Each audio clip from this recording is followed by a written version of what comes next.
Assalamualaikum, perkenalkan aku Esti. Anak aku namanya Cira. Aku Wila Savana Listio atau biasanya dipanggil Lala. Jadi di sini aku mau cerita ya, sedikit cerita soal GDD with microcephaly. Kenapa aku mau cerita itu? Karena anak aku juga didiagnosa awalnya dulu GDD with microcephaly. Itu apa sih, Bun? Mohon maaf ya. Ini aku hanya cerita berdasarkan pengalaman aku sendiri dan itu benar-benar yang aku alamin ya, karena anak aku waktu umur 1 tahun, sekarang udah 4 tahun ya, waktu umur 1 tahun didiagnosa GDD with microcephaly. Jadi GDD with microcephaly itu Global Developmental Delay, maaf. Bahasanya susah, bahasa Inggris.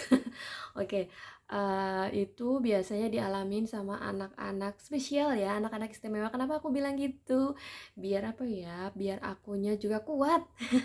Oke, mesti bunda-bunda yang buka video aku karena punya anak juga GDD microcephaly kan? Iya kan? Nggak apa-apa bunda, kita sama ya. Kita peluk virtual dulu yuk. Oke, di sini aku mau sedikit cerita juga soal anak aku di GDD with microcephaly ya. Mungkin sebelumnya sudah lihat video-video Lala ya, di video TikToknya Lala. Iya, itu anak aku. Iya, dulu waktu umur 1 tahun itu Lala itu didiagnosa GDD with microcephaly awalnya ya, sebelum dimulai, apa ya kok dimulai? Sebelum dinyatakan diagnosa yang lainnya. Oke, baiklah. Di sini aku cerita dari awal dulu. GDD with microcephaly. Jadi microcephaly itu lingkar kepala bayi ini ya, lingkar kepala bayi kalau pas posyandu atau imunisasi gitu kan biasanya di itu ya, diukur ya sininya ya, lingkar kepala. Nah, itu kayak microcephaly itu lingkar kepalanya ukurannya di bawah normal.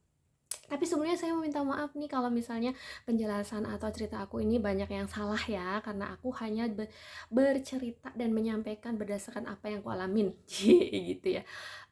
Bunda-bunda kenapa sih bisa kayak gitu, bisa setegar itu? Halo, aku dulu nggak setegar sekarang, aku dulu nggak bisa ketawa seperti sekarang, tapi aku coba ya, aku terus berusaha demi anak aku gitu ya. Oke, Lala itu, aku mau cerita soal perkenalan dulu lah ya, karena baru awal. Jadi Lala itu lahir 29 Februari 2020. Ya, dia anak kabisat, dia anak spesial. Dari tanggal lahirnya aja udah kelihatan ya, dia anak spesial. Dia ulang tahunnya 4 tahun sekali, dan kemarin baru ulang tahun. Oke, sekarang umur Lala sudah 4 tahun lewat berapa hari gitu ya, karena ini masih Maret. Oke, saya bikin video ini bulan Maret ya. Nah, Lala itu dulu lahirnya normal, dia lahir di puskesmas ya. Terus aku juga nggak ada masalah yang sakit, demam apapun itu nggak ada ya. Jadi semuanya benar-benar normal. Dan Lala itu memang aku akuin tanggal 3 Maret ya 2020 itu aku sudah dijadwalkan sesar, tapi Allah berkehendak lain, tanggal 29 Lala akhirnya lahir jam 12 siang. Teng gitu ya di puskesmas. Lala lahir langsung menangis, nggak ada biru, nggak ada kuning, semuanya normal ya. Dan alhamdulillah di usia 5 bulan, kok alhamdulillah ya, mungkin karena itu sudah ditetapkan sama Allah ya, umur 5 bulan aku baru nggak kenapa sih kayaknya ada yang beda nih sama anak aku, kayaknya ada yang lain sama anak aku. Bukan karena aku berdoa sebagai seorang ibu, enggak ya, tapi karena ini benar-benar anak kedua. Jadi kalau anak kedua itu pasti aku sudah tahu lah ya, udah ngerti, oh bedanya dari anak pertama aku itu seperti ini gitu. Dulu anak aku yang pertama itu umur 5 bulan dia sudah bisa seperti ini, tapi untuk Lala belum gitu ya. Dulu namanya Cira, dulu panggilannya Cira bukan Lala ya. Oke, singkat cerita waktu itu Lala tiba-tiba kakinya kaku yang menyilang ya. Nanti setelah ini aku sematkan video Lala yang kakinya menyilang ya, akan aku upload juga di video Lala, oke? Itu tiba-tiba menyilang dan itu kaku sekali dan kaku banget gitu ya. Dan di situ umur 5 bulan itu Lala yang tadinya bisa miring, bisa tengkurap itu tiba-tiba tidak bisa apa-apa ya. Seperti balik lagi seperti bayi yang benar-benar bayi nggak bisa apa-apa. Oke. Lanjut, aku kayak ada sesuatu, enggak ini ada yang salah. Aku akhirnya ke DSA, salah satu DSA di sini di kota aku, dan beliau hanya mengatakan ini hanya kekhawatiran seorang ibu ya. Jadi anak ibu enggak apa-apa, lanjutkan terus distimulasi katanya gitu ya. Distimulasi agar dia tidak seperti itu. Oke, karena aku orang awam, karena aku orang yang nggak ngerti medis, karena aku ibu-ibu yang biasa gitu ya, hanya ibu pekerja rumah tangga yang biasa. Oke, aku nurut, aku pulang dan beliau menunggu, coba ditunggu sampai 7 bulan kata gitu.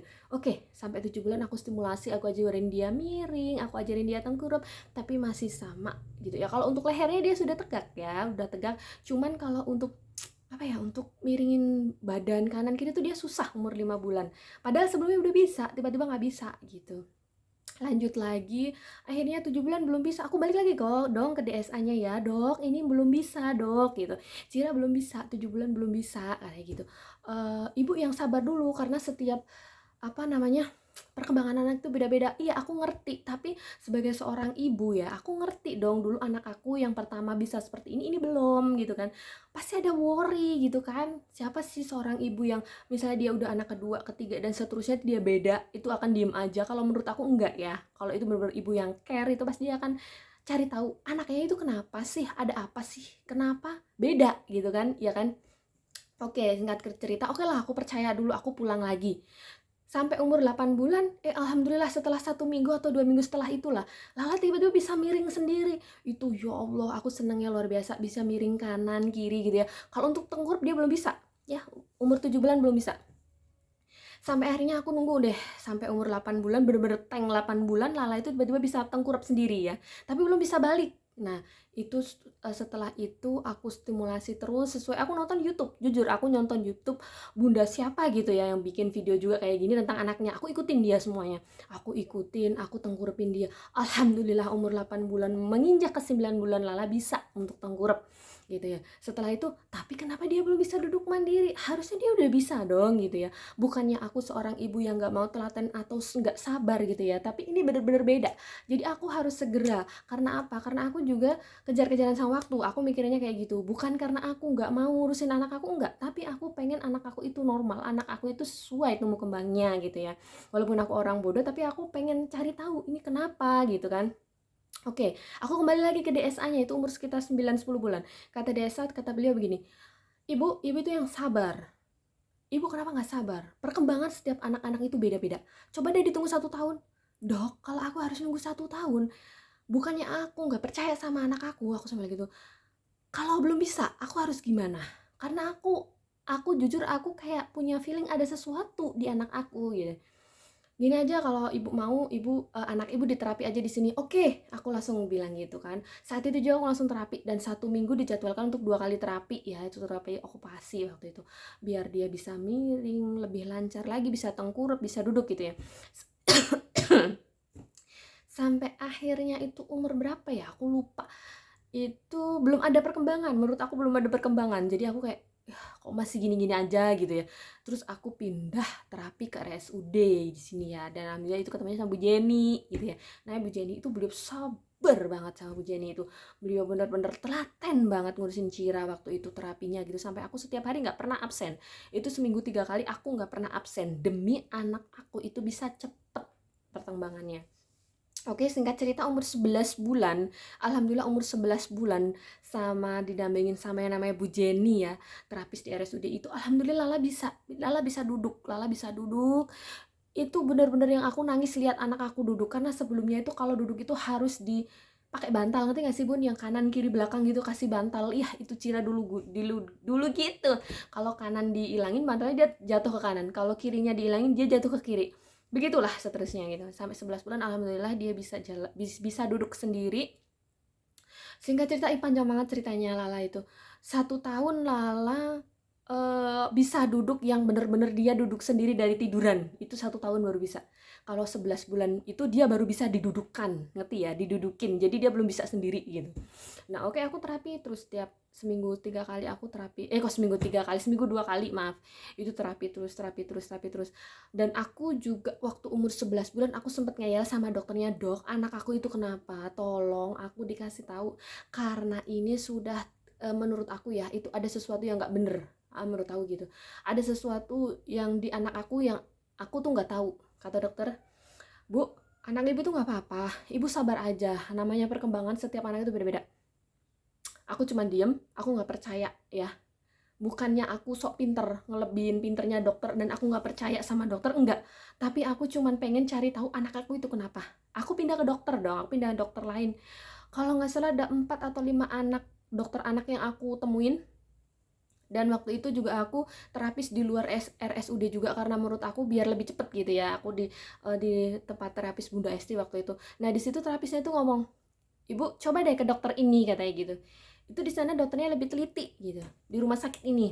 Aku nggak mau menyebutkan ya, karena itu menyebutkan merek itu sensitif sekali. Aku langsung ke sana, nggak nunggu lama. Aku pulang terapi, aku langsung ke sana. Cuman dokternya prakteknya itu sore. Oke, aku daftar dulu. Aku sore balik lagi ke sana sama Cira. Kayak dunia itu runtuh, kayak dunia itu seakan-akan aku mau selesai di sini aja lah gitu ya waktu itu. Kalau aku ingat itu langsung aku nangis yang benar-benar lemes, aku nggak bisa ngomong apa-apa. Waktu itu aku diantar sama orang tua aku sama ibu aku ya, karena suami aku harus kerja di luar kota. Aku ngajakin anak aku yang besar, kita naik motor di rumah sakit itu. Aku keluar dengan muka yang benar-benar nangis, dan aku di situ aku cuma bisa meluk ibu aku sama anak aku yang pertama, dan aku bilang, aku nggak ngerti, mungkin ini jawaban dari Allah. Cira harus di CT scan. Namanya seorang orang kampung itu, CT scan itu sesuatu yang mengerikan ya bunda ya. Harus rekam kepala karena ada sesuatu yang itu salah katanya gitu. Oke, mohon maaf ya, tidak bisa menahan. Jadi waktu itu aku terus gak lama, gak harus nunggu berhari-hari, aku besoknya langsung menemui dokter uh, sesuai apa yang dianjurkan sama dokter sebelumnya. Itu aku harus CT scan, aku nemui dokter itu. Cuman dokter itu alhamdulillah tidak praktek hari itu, dan akhirnya aku kembali lagi ke dokter yang pertama ya. Aku minta, dok, aku minta saran seperti ini. Ibu nggak percaya sama saya, ibu nggak percaya, ibu cerita ibu ketemu dokter ini, ibu nggak percaya sama kami semua. Mohon maaf dok, bukan saya nggak percaya, tapi saya hanya ingin yang terbaik untuk anak saya cuma bilang gitu. Oke, kalau ibu nggak percaya sama kami semua, ibu boleh deh ke rumah sakit yang di Jogja yang lebih besar, di sana bisa dicek semuanya. Kapan ibu mau ke sana? Besok pagi. Waktu itu hari Kamis, dan dan aku hari Jumat mau langsung ke sana. Aku nggak mau lama-lama. Waktu itu aku langsung telepon suami aku bilang gini ya, anak kita seperti ini, aku nggak mau lama-lama, aku mau besok langsung ke rumah sakit itu. Langsung lah suami aku ngajuin izin ya, ngajuin cuti, langsung kita ke sana. Langsung semuanya dicek banyak banget, dan itu bahkan 1 minggu sekali aku ke sana karena memang rumah sakitnya besar, pasiennya banyak ya, jadinya harus antri, harus atur jadwal dulu. Singkat cerita semua sudah dicek itu, sampai Lala itu umur 20 bulan itu nggak diketemuin itu Lala itu kenapa ya. Itu setiap kali ke sana itu hanya dibilang anak ibu itu GDD with microcephaly. Ya, oke.